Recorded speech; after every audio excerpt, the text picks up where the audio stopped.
விக்தமிழ் நேயர்களுக்கு வணக்கம். கவிஞர் கருணாகரன் சிவராசாவின் மற்றுமொரு கவிதையை இங்கே வாசிக்கின்றேன்.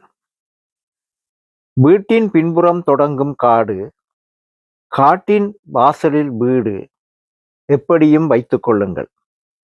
ஒன்றையொன்று தொட்டுக்கொள்வதாக, ஒன்றிலொன்று பின்னிப் பிணைந்ததாக இருக்கும் காட்டிலும் வீட்டிலும் விளைந்ததென் இளமை. காட்டு வாசம் எப்போதும் வீட்டில் இருக்கும். வீட்டு மனம் காட்டில் ஏறும்.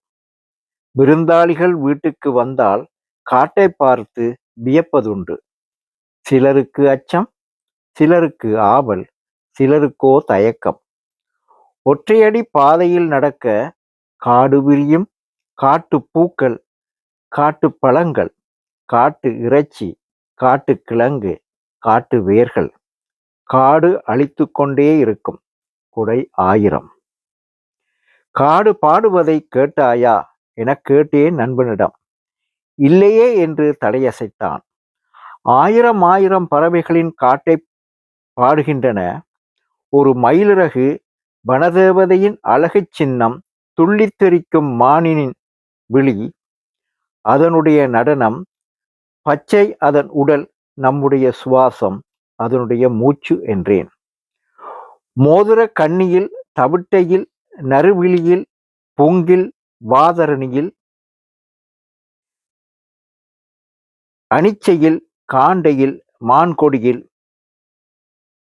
பொருத்துமானில், புழுக்கொடியில், குப்பிழாயில், பங்கிராயில், பயரியில், பனிக்கையில், பாலையில், கொக்கட்டியில், சுரவுண்ணையில், புன்னையில், பிடானில், விடத்தலில், சடவக்கில், துவரையில், கரும்பையில், குண்டுமணியில், காயாவில், பண்ணையில், நாவலில், கூழாவில், வீரையில், வெள்ளுருவையில், செம்மணத்தியில், ஓதியில், தில்லையில், இலகில், காரையில், சூரையில், கொண்டலில், மகிழில், கருவேலில், கொட்டுக்கெண்ணியில், நெடுநாரையில், நீர்க்கொடியில், மஞ்சமுன்னாவில், வெடுக்கு நாரியில், வில்வையில், கூமாவில், அணிஞ்சிலியில், அத்தியில், ஆத்தியில், மருதில், மஞ்சனத்தியில், உளுவிந்தையில், உதிரம்பேங்கையில், இருவாட்சியில்,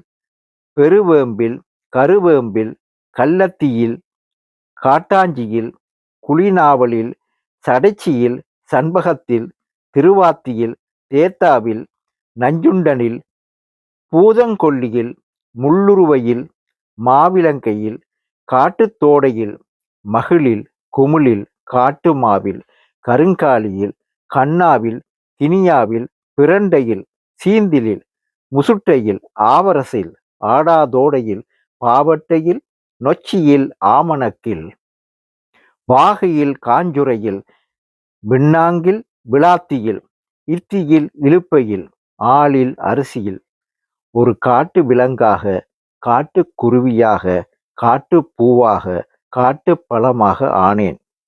காடும் வாழ்வும் ஒன்றாக இருந்த நாட்களில் பயங்கரவாதி என்று தேடி வந்த படைக்கு உச்சி ஓடிச் சரணடைந்தேன் காட்டில். அன்று அது அன்னை மடியாகியது. அன்றே அது வீடானது. காத்தற் கடவுளானது. நான் காடானேன். பிறகது பாசறை, போர் அரங்கு, விடுதலைக் களம். இன்றது எரிந்த நிலம். வீடிருந்த மேட்டில் சிதைவின் எச்சங்கள், மண் ஓடுகள். மனசில் நிரம்பித் தழும்பும் துயர்க்குடம் கண்ணில். அழிந்த நாட்களின் முள். ஒரு காலம் எரிந்து முடிந்தது.